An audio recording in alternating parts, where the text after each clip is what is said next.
Ndagusuhuje wahisemo kudukurikira muri iki gitondo, amakuru yanyu murakomeye. Rero nongeye kwishimira kuvugana n'abantu babaye inshuti zacu, twabaye umuryango, mwakoze subscribe, abenshi bararebye, bamwe bampaye comment, biranyereka rwose ko hari ikintu kinini byubatse mu buzima bwacu. Hari abampa comment wenda inbox badashaka kujya wenda public, namwe ndabashimiye kuko mutuma byibura ntekereza icyo nakongera kandi nkabona mu by'ukuri bimo birubaka umuryango. Rero nimba nawe uri mushyashya, ni karibu mu muryango mugari wa Chantal TV. Ngewe ubagezaho ibi biganiro nitwa Uwimana Marie Chantal, nkaba ndi umwe mu biyemeje kubaka imiryango, kubaka amarangamutima akomeye ndetse no kubaka abantu tubana mu marangamutima, mu bushobozi, mu kwaguka mu buryo butandukanye. Uyu munsi rero nakagaruka, ibiganiro byacu bigenda tubigira inshuro nyinshi kandi mu by'ukuri nawe wahamagarira abandi, kuko si ubusa umuntu wese uvuye hano wahageze ntago ahavana ubusa. Iki gitondo nanone ni umunsi nabonye ko ari byiza ko tuganira. Hari ubuzima busanzwe bwa buri munsi, imibereho, imibanire n'ibindi, ariko nongeye gutekereza ku bantu bemera, abizera Imana. Ngenda umukristo, wenda wowe sinzi kwizera kwawe, ariko uyu munsi nashatse kuvugana n'abantu bizera, bahisemo kwizera Imana nk'ishobora byose, nk'ishobora kugira ibyo ihindura mu buzima bwabo, nk'Imana umuremyi, nk'Imana umutegetsi w'ibiriho byose. Nibo nshaka kuvugana nabo uyu munsi, cyangwa nawe wari utarafata uwo mwanzuro, ni karibu dufatanyirize hamwe.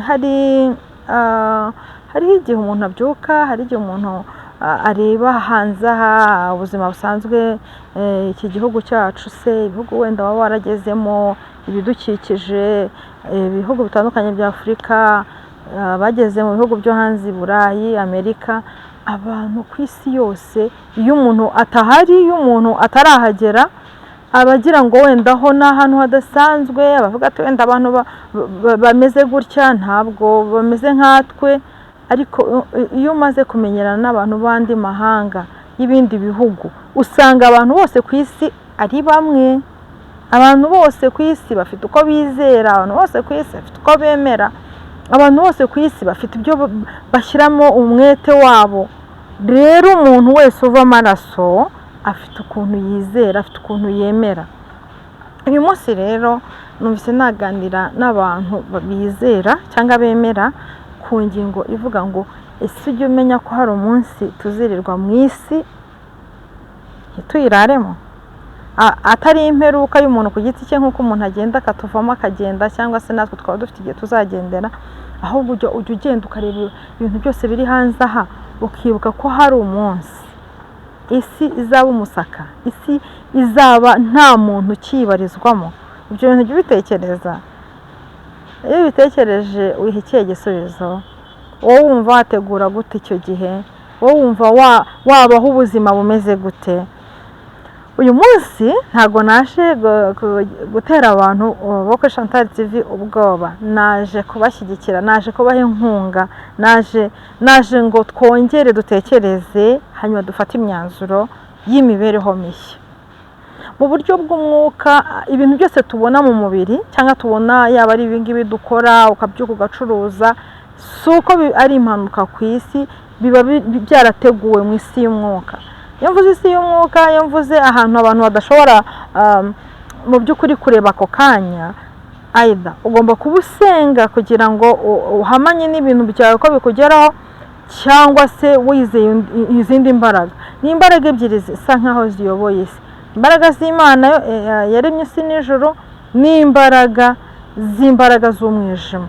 Rero uyu munsi narinje ngewe nivugira imbaraga z'Imana, nivugira Imana, nivugira ubushake bw'Imana, kugira ngo dutekereze uyu munsi uburyo twakubaka ejo hazaza hacu, bizatume tubona Imana cyangwa tugera ku cyo Imana ishaka ko aho tuzarangiriza ubuzima, niko navuga.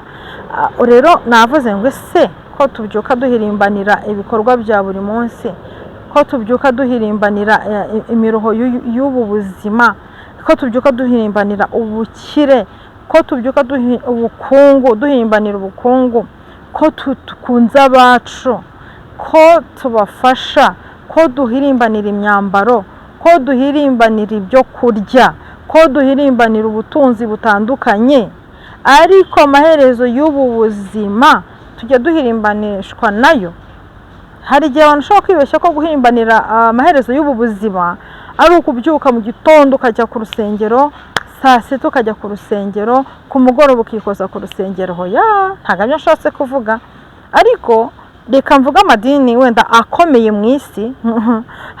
Urabivuze ko ndi umukristo, ariko wowe ushobora kuba utari umukristo, ushobora kuba wenda uri umubudisite. No mu Rwanda numvise ngo hari abantu bakora yoga, bakaba aho ngaho bamedita, sinzi uburyo babigenzamo. Ushobora kuba wenda mu Rwanda hari ahantu nabonye harangira ngo za Nyanza ya Kicukiro hari amatempo y'abahindu, hari abo nimvuze ngo ababudisite, hari abakristo, hari abasilamu, hari abo twita abapagani se cyangwa abizera imyemerere nyine ya gakondo niko bakunze kuvuga. Ariko se aho hose uri uhari ari amahitamo yawe. Hari umuntu w'ahantu wamubaza akavuga ngo nta kundi kuntu ari kubigenza, nibwo buzima nyine nibonye aho ngaho, ukagira ngo ameze nk'uzirikiye ahantu. Kristo bo bari aho mu isi barimo barahimbaza nk'abantu bategereje ko ejo bazagenda. Nabo urumva nabo ntiborohewe. Kuba ahantu udahari wibwira ko uzagenda ntabwo ari igisubizo cy'ubuzima. Ba ahantu nk'umuntu uhari, uhakora ibyo ugomba kuhakora, utera imbere, use neza, urye, ukunda abantu, basure, uhashinga imizi, ariko unatekereza ko ufite umutima wo kuzimuka. Hanyuma rero hari abandi nabo nk'abo bahindu bizera ko hari igihe umuntu yicara ahantu akahamara igihe akamedita, agatekereza ku bundi buryo bwo kuba yazamurwa mu buryo bw'umwuka cyangwa se bw'imyuka. Nabo ni imyemerere yabo. Abasilamu nabo bavuga ko bizera Imana imwe, akaba ariyo Mana isumba byose, niyo Mana bizera. Nabo kandi bizera ko hari igihano, hari ibihano. Ntabwo nshaka kujya mu madini uyu munsi, wenda tuzagira igihe cyabyo dukore incukumbura nyaryo ry'uburyo abantu bizera. Hari n'abantu bizera ibintu ariko bakaba bose harya umukristo n'umukristo. Wizera nde? Nizera Kristo, kuko ibyo byo abantu benshi barabizi. Kristo ninde? Akubereye iki? Wamusobanurira abantu ute? Ugasanga ntabwo arenga aho ngaho. Nimba wizera ibintu, nimba wemera ibintu, ushaka ubusobanuro buhagije bwo guhamiriza ukwizera kwawe. Nibyo Pawulo yavuze ngo mujye mugira ibisubizo mushobora guha abantu bijyananye no kwizera kwanyu. Nimba wizera Kristo, Kristo ninde kuri wowe? Wamumenye ute? Kuki wamutsimbararaho? Kuki utamuca inyuma ngo ukore ibindi bintu? Ni ukuvuga ngo wamaze kumenya neza udashidikanya uwo Kristo. Kuki uvuga ngo nizera, wenda wemera Allah subhanahu wa ta'ala, niko nyine bavuga, wowe wabisobanura ute? Kubera icyo ari wahisemo kwizera? Kubera icyo uvuga ko Kristo utamwizera?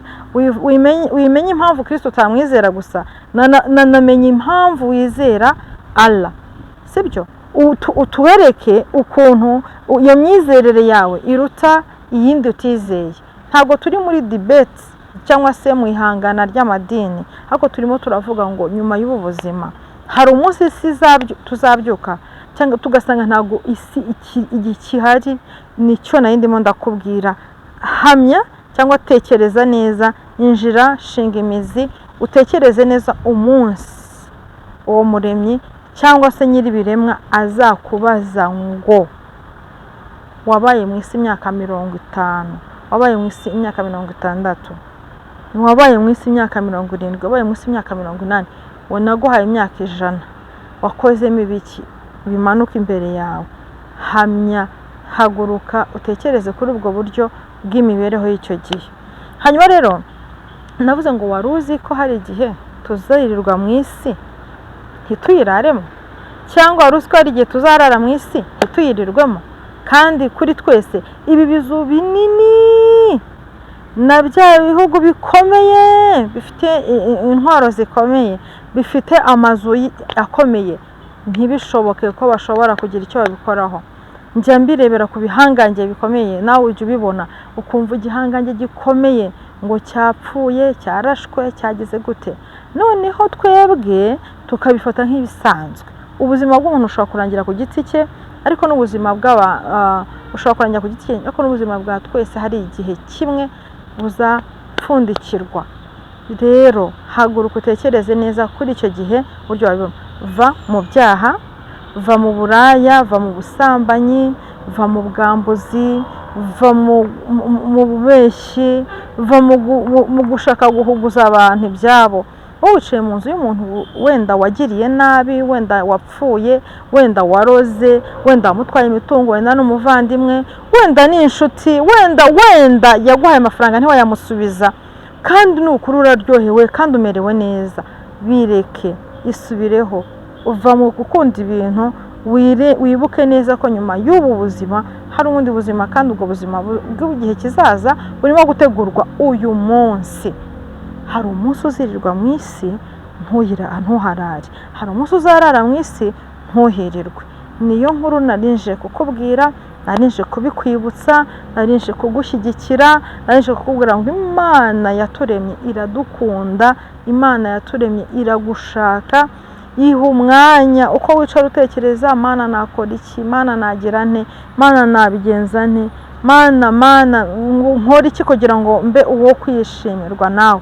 Igende ikuyobora. Hari ijambo ry'Imana, hari abantu tudakunze gusoma, hari abantu tudakunda, ariko wakumva wenda wanashaka abantu 2 cyangwa 3 ukavuga uti tujye twicara tuganire, wenda uvuga ibyo wasomye, n'undi avuga ibyo yasomye, duhuriza hamwe amakuru y'igihe tuzaba tutakiri hano mu isi, turi gushaka imibereho isanzwe twimutse.